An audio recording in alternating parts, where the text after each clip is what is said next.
बच्चों, बच्चियों, हमारे उस्ताद, हमारे मेहमान, जो दिगर मेहमान जगह जगह से आए हुए, हमारे कुछ उस्ताद भी अभी भी मौजूद हैं। हम भी आप ही की तरह एक छोटा सा 6 क्लास से लेकर 11 क्लास तक हमने यही हासिल की और जो तरबियत हमें मिलनी चाहिए वो हमें भी यही मिली। और इस मौके पर हम लोग यहाँ पर आकर एकत्र हुए हैं। गुलाम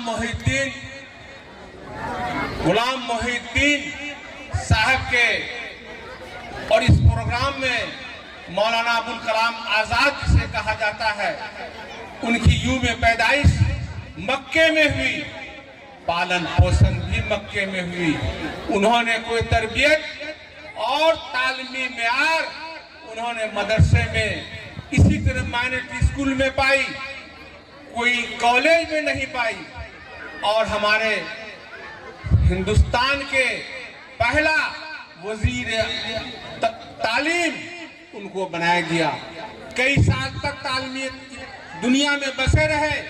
उनके कई रवायत ऐसे ऐसे स्कूल में आए ताकि उसका अब तक कोई अमेंडमेंट नहीं हो सका, उसी पर हम लोग लेकर चल रहे हैं।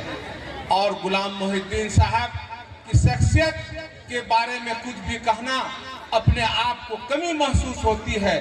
और उसी तरह से अल्लाह आपको भी बनाए और वहां तक पहुंचाए। गुलाम मोहिउद्दीन साहब, मौलाना अबुल कलाम आजाद इस दुनिया के जब हिंदुस्तान के तारीख में जब हिंदुस्तान की हुकूमत बनाई जा रही थी, उस वक्त सबसे लंबी उम्र के और सबसे छोटे कद्दावर हिंदुस्तान के कांग्रेस के अध्यक्ष पूरे हिंदुस्तान के इनको बनाया गया। काफी लंबे समय तक इन्होंने अपनी वजारत के साथ अध्यक्ष भी संभाली। उतना ही नहीं, इनके बारे में जो भी कुछ कहा जाए वो कम है। और अभी भी हमारे उस्ताद जनाब कफील साहब ने जो भी कहा वो उनकी आप उनसे इल्मियत हासिल कीजिए, देखिए कहाँ पर क्या है नहीं है। और जो भी यहाँ पर रू रवा है आज़ाद एकेडमी के, उनके जो भी ख्वाहिशात हैं वो उनसे बात करें। जैसे हमारे समीम अनवर साहब जो उन्होंने कहा, उनकी बहुत कीमती बातें उन्होंने कही तालीम के मामले में, चाहे हमारी बच्ची हो या बच्चे हों, जो भी यहाँ उस्ताद हैं, जो भी है, उनके लिए जो भी कुछ कहा जाए वो उनका अपना भी वसल उसूख है। और जो भी कहते हैं इन्हीं स्कूलों के लिए कहा जाता है। आज हमारे वालिद भी इस स्कूल के सरपरस्त रहे। उन्होंने कहा करते थे, आबिद मियाँ आज मरने से 3 दिन 4 दिन पहले कि उन्होंने कहा कि फलां चीज का माने लाके दो हमको। हमका वालिद साहब ये माने लेके क्या कीजिएगा, हम मरने से पहले हम सीखना चाहते हैं। मरने का कोई उम्र नहीं होता है, हम किसी वक्त भी मर सकते हैं, लेकिन हम उसको माने लाके हमको दो। हमको उसी वक्त अररिया कोर्ट के अंदर दाखिल होकर के जनाब मरहूम सदर आलम साहब से मैंने नाम लिया, नाम लेकर के उनको हमने दिया। तब बोले बहुत खुश हुए। और उसी तरह से तब उन्होंने स्कूल आज़ाद एकेडमी के बारे में बहुत सारी तरबियत उनसे हमने पाई और उसी असर पर हम चल रहे हैं। और इंशाअल्लाह उन्हीं के और आप लोगों का जो भी जाने फसाने जो भी ताकत हमें मिलेगी, हम उसके लिए करार हैं, तैयार हैं। जहीं भी अगर मिस हो तुरंत हमारे दामन को पकड़ डालिए, हम उसी वक्त हम आपके बातों पर चलना शुरू करेंगे।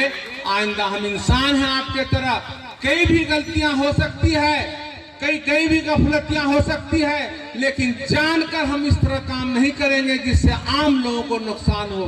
फिरका परस्पर हम चलना नहीं चाहते हैं। बातें तो बहुत सारी करनी थी, लेकिन इस वक्त अल्लाह का पुकार हो चुका है, अज़ान का वक्त हो चुका है। सब लोग नमाज पढ़ेंगे और उसके बाद हम लोग बैठकर सर जोड़ कर सोचेंगे क्या करना इस स्कूल के लिए, फलाह बहबूदी के लिए क्या करना जायज होगा। हम लोग सब मिलकर सोचिए क्या करना है क्या नहीं करना है।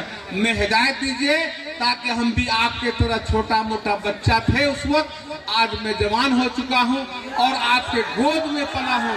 और इन शब्दों के साथ मैं अपनी बातों को खत्म करता हूँ। अस्सलाम वालेकुम रहमतुल्लाहि व बरकातहू।